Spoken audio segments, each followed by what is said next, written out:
আমাৰ গুৰুজনে আমাক কৈছে প্ৰতিটো অধ্যায়তে এটা কথাই কয়, নিৰন্তৰে বোলা ৰাম ৰাম, পাতক চাৰুক ডাকি বোলা ৰাম ৰাম। গুৰুৰ বাণী উপদেশটো যে আমি অহৰহ ঈশ্বৰৰ নাম ল'ব লাগে, কিন্তু আমি ল'ব নোৱাৰোঁ কিয়? এইটো কথা। তো মই আপোনালোকক কৈছোঁ এতিয়া, হয়, কিন্তু ময়ো ল'ব নোৱাৰোঁ, কাৰণ মই জোৰ কৰিহে লৈ থাকোঁ নাম। মাধৱ বুলি, কৃষ্ণ বুলি মই কওঁ বুলি কওঁ, কিন্তু কওঁ বুলি ক'ব নালাগিব, এইটো নিজে নিজে উশাহ নিশাহত আমাৰ নাম আহিব লাগিব, তেতিয়াহে আমি কৃতাৰ্থ হ'ম। আৰু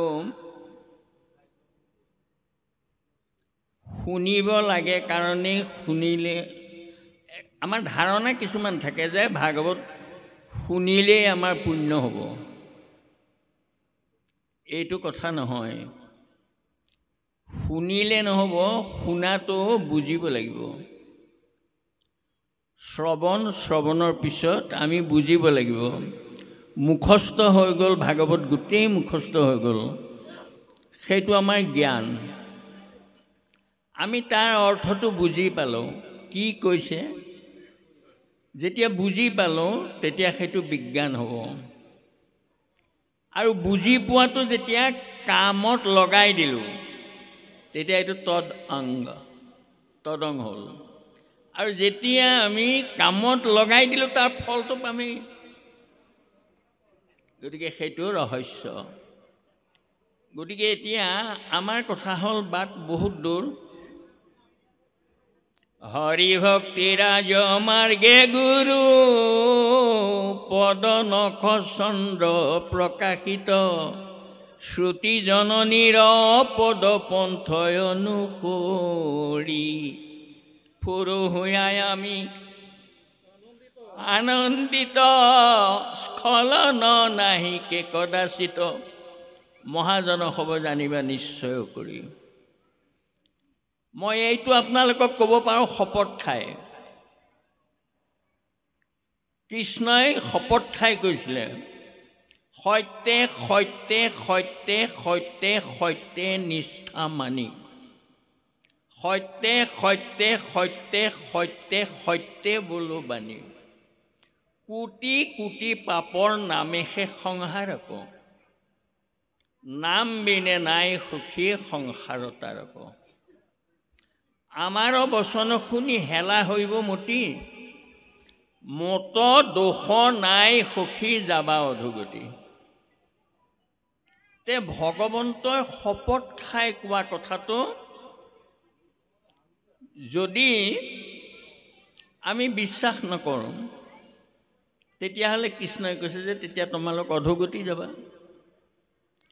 আৰু এতিয়া মই সেই কথাটো আপোনালোকক ক'ব খুজিছোঁ, মই শপত খাই ক'ব পাৰিম এটা কথা, সেইটোৱেই কি, যে আমাৰ স্খলন নহয়।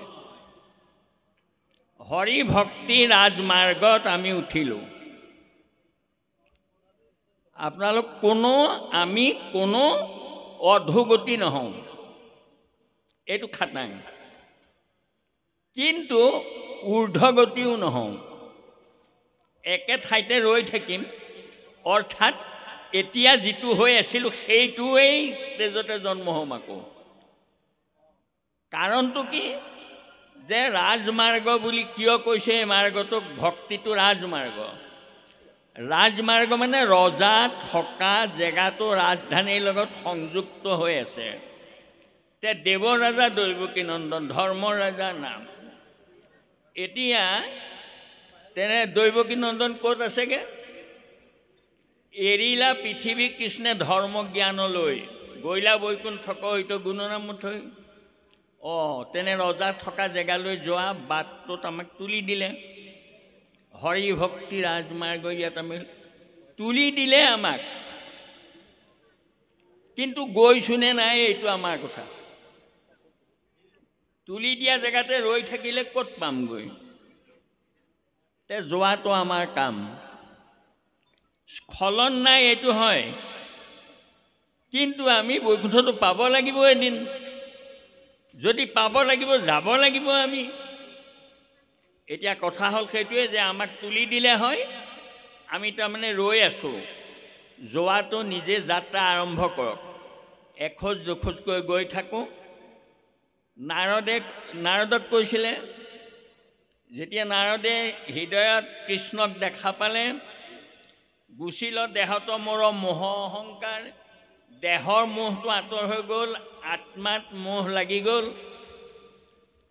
কিন্তু কতক্ষণে প্ৰভু পাছে ভৈলা অন্তৰ্ধ্যান, কৃষ্ণক নেদেখি দুনাই দুনাই কৰোঁ ধ্যান। তথাপি নাপাওঁ লাগে মাধৱ বন্ধুক, কান্দিলোঁ অনক শোক খেলে বিন্ধে উক। এখনেই আছিলা হৃদয়ত দেখা দিয়া, কৈক গৈলা প্ৰভু বুলি ঢাকুৰিলোঁ হিয়া। কলৈ গ'লা প্ৰভু? হিয়া ভুকুৱাই ভুকুৱাই কান্দিছোঁ। অনন্তৰে আকাশত শুনিলোঁ বচন, মোক লাগি এৰি উক বালক ক্ৰন্দন। উপায় নাকান্দিবি, নতু গুছে সম্মুখে মনৰ মল যত, নাপাইবা মোহক দেখা আউৰ ইজন্মত। 5 বছৰীয়া ল'ৰাটোৰ কিমান মলি আছিলে যে সেই জন্মত আৰু নেদেখে। তেনে তুলনা কৰক আমাৰ কিমান আছে মলি। আৰু কিন্তু তোক এটা ঔষধ দিছোঁ, তই এইটো লৈ থাক। মামৰ আছে তোৰ, মামৰবোৰ তই মৰিয়াই মৰিয়াই গুচাই থাক। হাতুৰি এটা দিছোঁ, এইটোৱে কোবাই কোবাই মামৰবোৰ গুচাই দে, সফেদ হ'ব। চুম্বকৰ কাছে লোহা ভ্ৰমই যেন থান, চুম্বকে আকৰ্ষণ কৰিব তেতিয়া। সেইটো কি দিলে হাতুৰিটো? অমৰ গুণ নাম মাত্ৰ কৰিবা কীৰ্তন, পাইবা আউৰ জন্মত সদায় দৰ্শন। নাৰদে পিছৰ জন্মত কি হ'ল ৰূপটো? হাতে দিব্য বিনা যন্ত্ৰ, মুখে ৰাম নাম, হৃদয়ত কৃষ্ণ মূৰ্তি স্ফূৰ্তি বিশ্ৰাম, ধাৰায়ে শ্ৰৱন্তে থাকে নয়নৰ নীৰ। সেইটো হ'লনে? এইটো ক'ত লিখিছে জানেনে? কিয় ক'লে এই কাহিনীটো নিজৰ জন্ম? ভাগৱত যেতিয়া কৰিবলৈ কৈছিলে ব্যাসক, তেতিয়া মোৰ জীৱনৰ কথা কৈ দিওঁ শুনা। মই এনেকুৱা আছিলোঁ, আৰু মই নেদেখা হৈ গ'লোঁ। খন্তেক দেখিলোঁ, তাৰপৰা নেদেখা হ'লোঁ। কিন্তু আকাশীবাণী শুনিলোঁ যে তই নাকান্দিবি, মলি আছে, মলিবোৰ ধো, আৰু তেতিয়া আৰু ইটো জন্মত মোক দেখা পাবি। আৰু সেয়া মই নাৰদ, মই এতিয়া তোমাক উপদেশ দিব পৰা হ'লোঁ। মই দেখি থাকোঁ গোসাঁইক,